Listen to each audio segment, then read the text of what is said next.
حدیقت الحقیقت the enclosed garden of the truth از حکیم ثنائی۔ تعارف۔ فارسی ادب اور تصوف کی تاریخ میں حکیم ثنائی کا نام کسی تعارف کا محتاج نہیں۔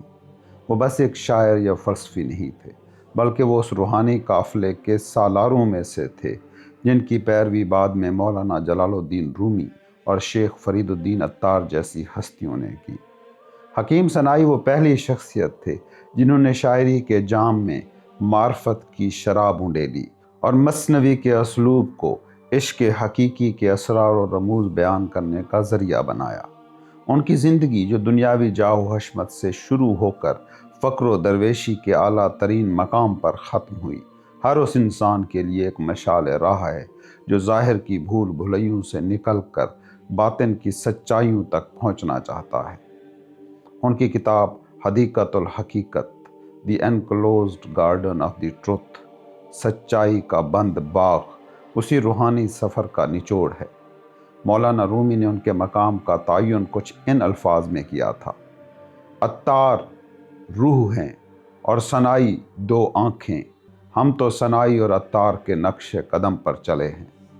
تو آئیے سنتے ہیں پہلے ثنائی کی زندگی کی کہانی اور پھر ان کی شاہکار تصنیف the enclosed garden of the truth, حدیقت الحقیقت کو سمجھنے کی کوشش کرتے ہیں۔ حکیم ثنائی اپنے دور کے علم و ادب اور طاقت کے مرکز غزنی میں پیدا ہوئے۔ ابتدائے جوانی میں ہی وہ شہر کی فاضل اور ذہین شخصیت کے طور پر متعارف ہو گئے۔ ان کی زبان میں وہ تاثیر تھی کہ سننے والے دنگ رہ جاتے تھے، اور ان کی ذہانت کے چرچے ہر خاص و عام کی زبان پر تھے۔ یہ وہ دور تھا جب شعراء کا زیادہ تر وقت شاہی درباروں میں گزرتا تھا۔ بادشاہوں کی خوشنودی حاصل کرنے، ان کی شان میں قصیدے لکھنے اور ان کے لیے مدح سرائی کرنے کو ہی کمال فن سمجھا جاتا تھا۔ حکیم ثنائی بھی اسی ماحول کا حصہ تھے۔ وہ اپنی ذہانت اور علم کو بادشاہوں اور امیروں کے اوصاف بیان کرنے میں صرف کرتے تھے۔ ان کا تعلق شاہی درباروں سے بہت گہرا تھا، جہاں وہ حکمرانوں کی سخاوت اور ان کی بہادری کے گیت گاتے تھے۔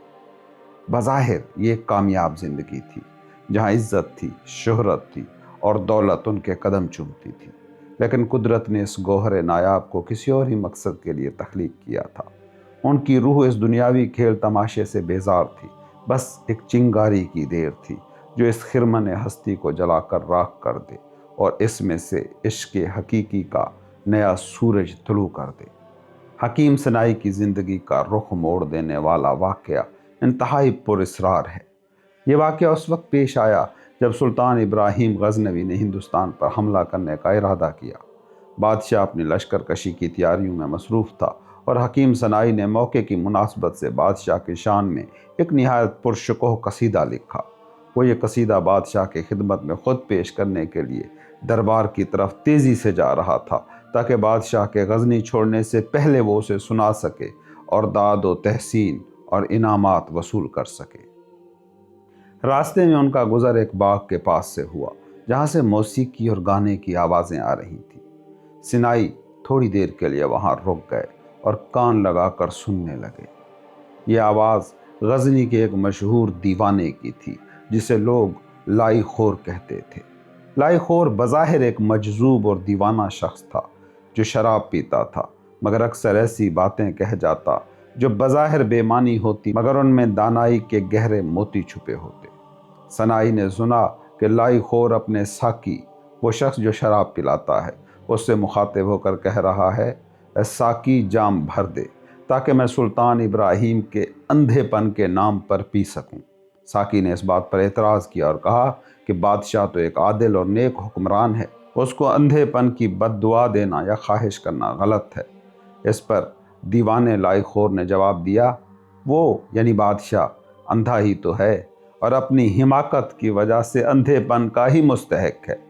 وہ غزنی جیسے خوبصورت اور عظیم شہر کو، جسے اس کی موجودگی اور دیکھ بھال کی ضرورت ہے، چھوڑ کر ان سخت سردیوں میں ایک بے مقصد سی مہم پر جا رہا ہے۔ وہ اپنی رعایا کو چھوڑ کر دوسروں کی زمینوں پر قبضے کرنے جا رہا ہے۔ کیا یہ حکمت اور بصیرت کا فقدان نہیں ہے؟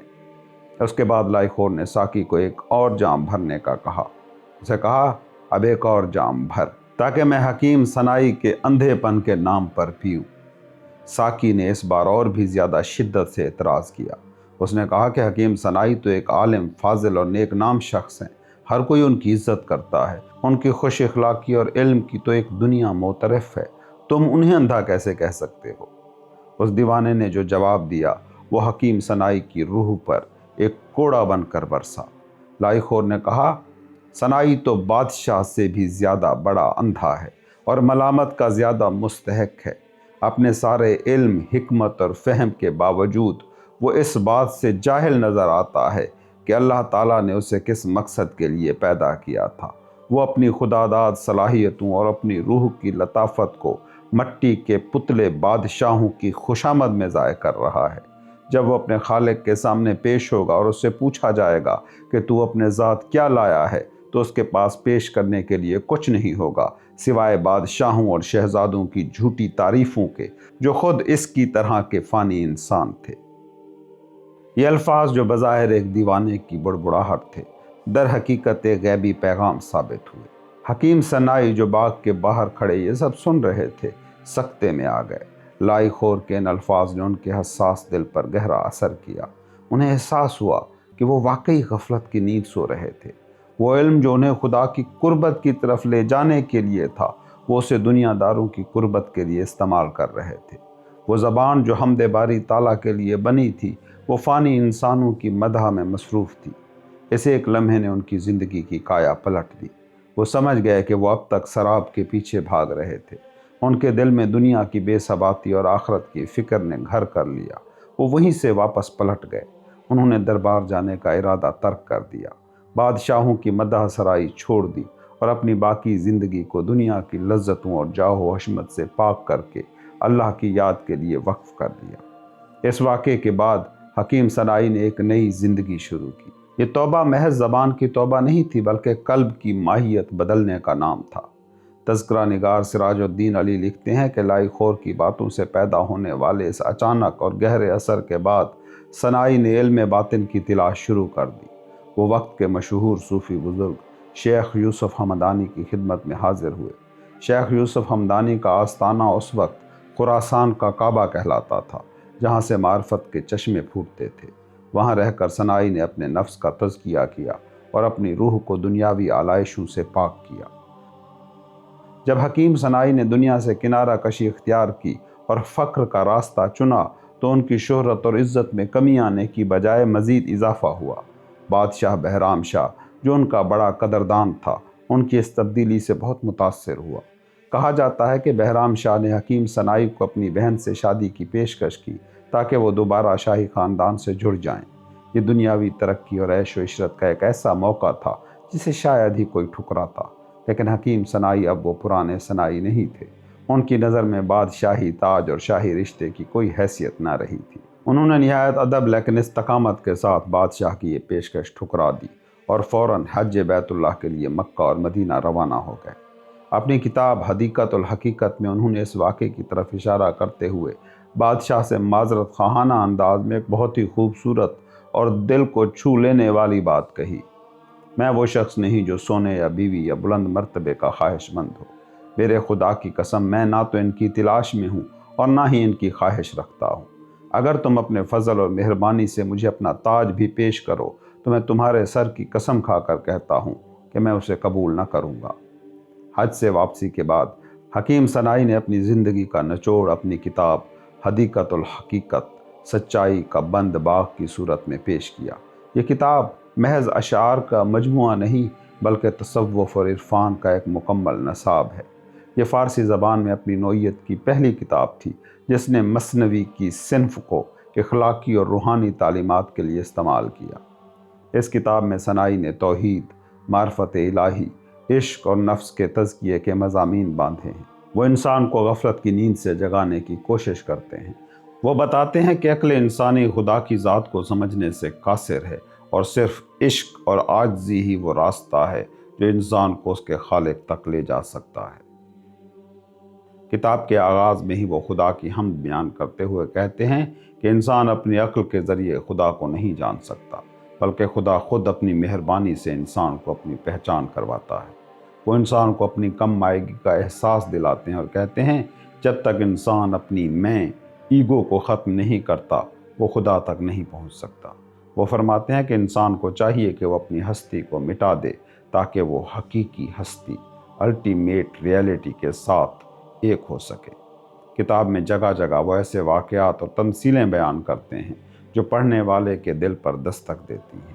کبھی وہ اندھوں اور ہاتھی کی مثال دے کر یہ سمجھاتے ہیں کہ انسان خدا کی مکمل حقیقت کو سمجھنے سے قاصر ہے اور ہر کوئی اپنی ہی محدود سمجھ کے مطابق بات کرتا ہے۔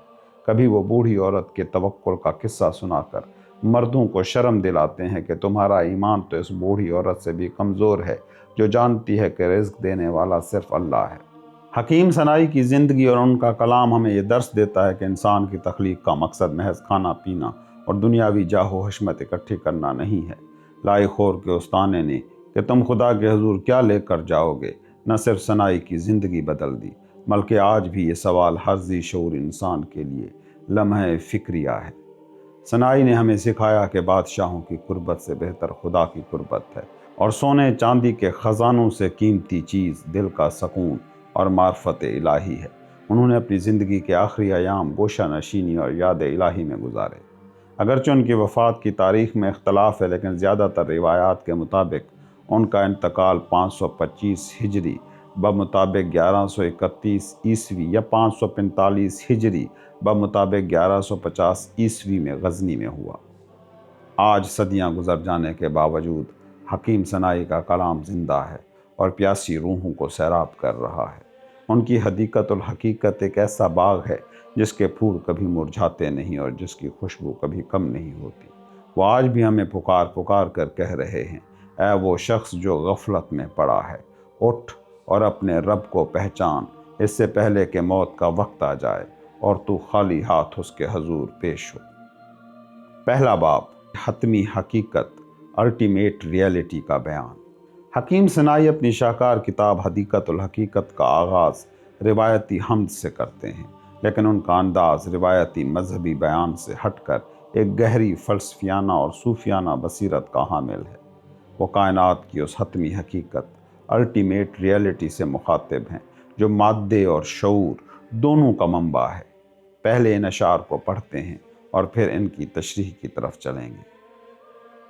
اے وہ ہستی جو انسان کی پرورش کرتی ہے اور جسم کو حسن و ترتیب بخشتی ہے، اے وہ جو دانائی عطا کرنے والی ہے اور نادانوں پر رحم کرنے والی ہے، اے زمین اور زمان، ٹائم اینڈ سپیس کو تھامنے والی، مکین اور مکان کی نگہبان، مکان ہو یا مکین سب تیری ہی تخلیق ہیں، وقت ہو یا زمین سب تیرے ہی حکم کے تابع ہیں، آگ، ہوا، پانی اور مٹی یہ سب عناصر تیری ہی قدرت کے قبضے میں ہیں۔ اے وہ ذات جسے لفظوں میں بیان نہیں کیا جا سکتا، عرش سے لے کر فرش تک یہ ساری کائنات تیری تخلیق کا محض ایک ذرہ ہے۔ یہ زندہ اور بیدار عقل تیری ہی قاصد ہے۔ منہ میں ہلنے والی ہر زبان زندگی رکھتی ہے تاکہ تیری ہی موجودگی کا اقرار کرے۔ تیرے عظیم اور مقدس نام تیری سخاوت اور رحمت کا ثبوت ہیں۔ ہر نام کا تعلق انسان کی کسی نہ کسی ضرورت سے ہے، مگر جو تیرے رازوں سے ناواقف ہیں وہ محروم ہیں۔ کفر اور ایمان دونوں تیری ہی راہ کے مسافر ہیں اور دونوں پکارتے ہیں، وہ ایک ہے، اس کا کوئی شریک نہیں۔ وہی حرکت دیتا ہے، وہی سکون بخشتا ہے، وہ تنہا ہے، یکتا ہے۔ ہماری کمزوری اس کے کمال کی دلیل ہے۔ عقل اس کے سامنے دنگ ہے اور روح کی آنکھ اس کے کمال کے آگے چندھیا جاتی ہے۔ عقل کل اسی کی فطرت کا ایک عکس ہے جسے اس نے اپنی پہچان بخشی، لیکن اس کی ذات کی عظمت کے آگے تخیل تھک کر گر جاتا ہے اور فہم، سمجھ اس کے وجود کی کیفیت سمجھنے سے قاصر ہے۔ روح اس کے جلوس کا ایک ادنا خادم ہے اور عقل اس کے مدرسے کا ایک نو آموز نیا طالب علم ہے۔ اس مہمان خانے یعنی اس دنیا میں عقل کی حیثیت کیا ہے؟ بس خدا کی تحریر لکھنے والا ایک ٹیڑھا لکھاری۔ جب وہ عقل کو اپنے تک پہنچنے کا راستہ دکھاتا ہے تب ہی عقل اس کی تعریف کے قابل ہوتی ہے۔ عقل ہماری طرح اس کی ذات کے راستے میں حیران و پریشان کھڑی ہے۔ آئیے اب سنتے ہیں پہلے باب کی تشریح۔ ذہن اور جسم کا ماخذ، source of mind and matter. Sanai کہتے ہیں وہ حتمی حقیقت صرف آسمانوں پر بیٹھا کوئی بادشاہ نہیں، بلکہ وہ قوت ہے جو آپ کے ذہن کی پرورش نرچرز دی مائنڈ جو آپ کے ذہن کی پرورش کرتی ہے، نرچرز دا مائنڈ۔ غور کیجئے، ہم اکثر خدا کو صرف کائنات کا خالق مانتے ہیں، لیکن ثنائی یہاں ذہن یعنی کانشیسنس اور جسم یعنی میٹر دونوں کو اسی ایک ہستی سے جوڑ رہے ہیں۔ یعنی جو انٹیلیجنس آپ کے اندر سوچ رہی ہے، جو منطق آپ استعمال کر رہے ہیں اور جو خون آپ کی رگوں میں دوڑ رہا ہے، ان سب کا ماخذ سورس ایک ہی ہے۔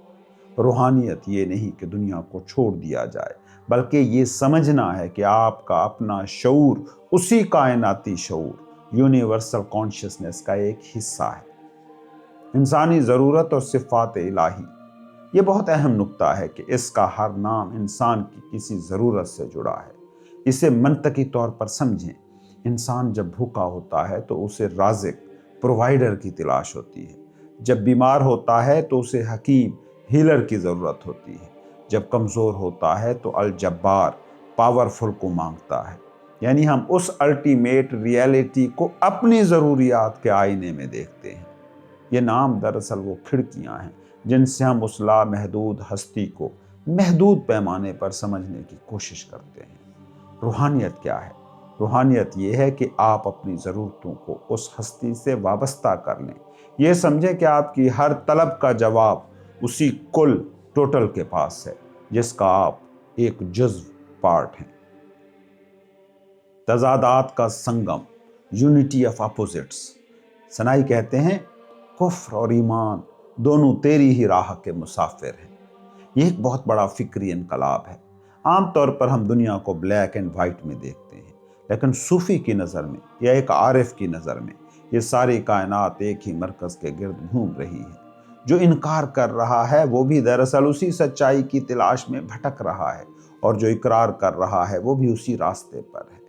وہ یعنی حتمی حقیقت ان تضادات سے، اپوزٹس سے ماورا ہے۔ وہاں صرف یکتائی، وننس ہے۔ جب آپ اس مقام پر پہنچتے ہیں تو آپ فرقہ واریت، نفرت اور تعصب سے آزاد ہو جاتے ہیں، کیونکہ آپ کو ہر ذرے میں پھر اسی ایک زندگی کی لہر دوڑتی نظر آتی ہے۔ عقل کی حدود۔ ثنائی نے عقل کو رد نہیں کیا، بلکہ اسے اس کی صحیح جگہ پر بٹھایا ہے۔ وہ کہتے ہیں عقل اس کے مدرسے کا ایک نیا طالب علم ہے۔ منطق ایک آلہ ہے، ایک ٹول ہے جو اس کائنات کو سمجھنے کے لیے بنایا گیا ہے۔ لیکن کیا ایک آلہ اپنے بنانے والے کو مکمل طور پر سمجھ سکتا ہے؟ کیا ایک پینٹنگ اپنے مصور کی پوری شخصیت کا احاطہ کر سکتی ہے؟ نہیں۔ عقل وہاں تک جاتی ہے جہاں تک وجہ اور ثبوت چلتے ہیں، جہاں تک کاز اینڈ ایفیکٹ کام کرتے ہیں۔ لیکن جہاں کاز، وجہ ختم ہو جائے اور صرف وجود، ہستی رہ جائے، وہاں عقل بس حیران ہو جاتی ہے۔ یہ کوئی افہیم نہیں ہے، بلکہ یہ ہیوملٹی، عاجزی کا وہ اعلیٰ ترین مقام ہے جہاں آئنسٹائن جیسا سائنسدان بھی کائنات کے نظم کو دیکھ کر دنگ رہ جاتا ہے۔ روحانیت یہ ہے کہ آپ عقل کا بھرپور استعمال کریں، مگر یہ بھی جانیں کہ زندگی کے کچھ راز عقل کی گرفت سے ہمیشہ باہر رہیں گے۔ انہیں صرف محسوس ایکسپیرینس کیا جا سکتا ہے۔ پہلے چیپٹر کا خلاصہ، زندگی کا پیغام۔ ثنائی ہمیں اس چیپٹر میں یہ بتانا چاہ رہے ہیں کہ تم تنہا نہیں ہو، تم اس کائنات سے الگ تھلگ کوئی ذرہ نہیں ہو۔ تمہاری عقل، تمہاری روح، تمہارا جسم سب اس عظیم تر حقیقت کے ساتھ جڑے ہوئے ہیں۔ روحانیت یہ نہیں کہ جنگل میں نکل جاؤ، روحانیت یہ ہے کہ جب تم سانس لو تو یہ محسوس کرو کہ یہ زندگی اسی سورس سے آ رہی ہے۔ جب تم سوچو تو جان لو کہ یہ ذہانت اسی عقل کل یونیورسل انٹیلیجنس کا ایک عکس ہے۔ یہ شعور انسان کو ڈپریشن اور تنہائی سے باہر لے آتا ہے۔ جب آپ کو یقین ہو جائے کہ آپ کی کمزوری دراصل اس کی طاقت کے اظہار کا ایک ذریعہ ہے، تو آپ کی زندگی سے خوف مٹ جاتا ہے۔ یہی وہ زندگی بخش حقیقت ہے جو ثنائی پہلے باب میں پیش کرتے ہیں۔ چیپٹر نمبر 2، معرفت الہی، حقیقت کا عرفان۔ پچھلے باب میں حکیم ثنائی نے اس ہستی کی عظمت بیان کی تھی۔